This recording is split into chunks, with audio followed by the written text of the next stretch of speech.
Nabbi Kakande owa Sinagogo Church of All Nations akubirizza abavubuka okukola ennyo nga balina ekiruubirirwa nti bwe banasobola okumalako bwe basoomooza. Kakande abadde ku bugenyi ku faamu ya Bwasandeku eya Bashir Mayiga bwe yabadde agenza okufuna okuwabulwa ku nnima y'obutunda ey'omulembe. Kati manya nti mu nsi muwoli mulimu ensozi, mulimu amakoona.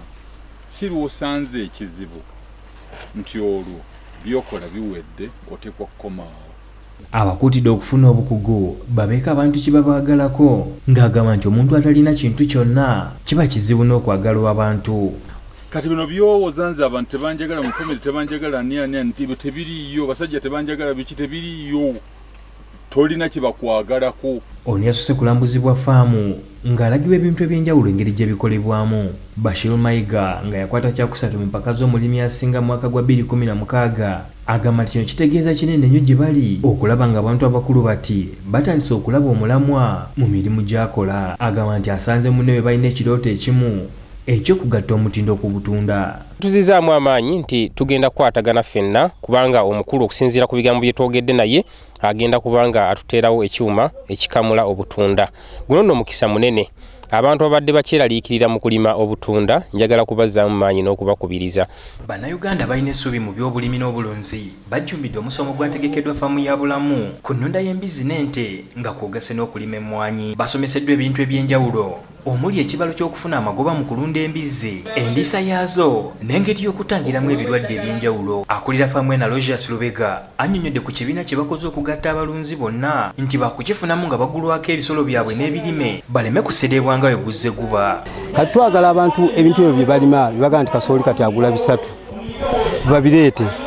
babireeta tuyibaguleko ku bbeeyi esaanidde tuteeke mu kirungo kino ate tubaguze emmere baddeyo balunde ensolo zaabwe nga bafunako amagoba ate n'ensolo tuzibaguleko. Ekirungo kyaffe ekya premix kyatuuse era nga wookiraba waneeno mu bungi era twakitekkudde.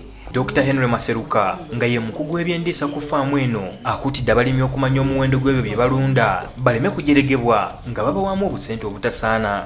Ng'olunze ensolo yo olina jja nakujerega mbu kabizzi ngenda kakuwa emitwalo 3 no njagala abantu babeere ne records.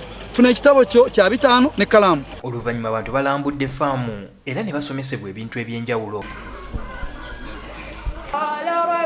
N'abazadde n'abayizi bakubiziddwa okusoosowazanga Katonda nti n'ebyenjigiriza lwe bijja okubatambulira obulungi. Amagezi gano gabaweereddwa abakulembeze abeetabye ku mpaka z'okusoma Ekulaani ng'empaka zeetabiddwamu abayizi abasiraamu abasoma okusomesa mu ttendekero lya gavumenti erya Kabukunge PTC e Kalungu.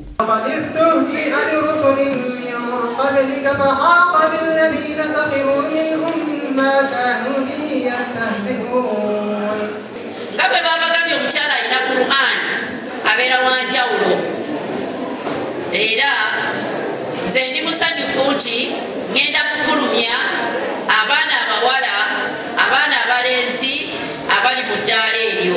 Omuwala mwebale kwewaayo twetya nnyo nebale mwebale kwewaayo nemukola nekusoma Quran. Education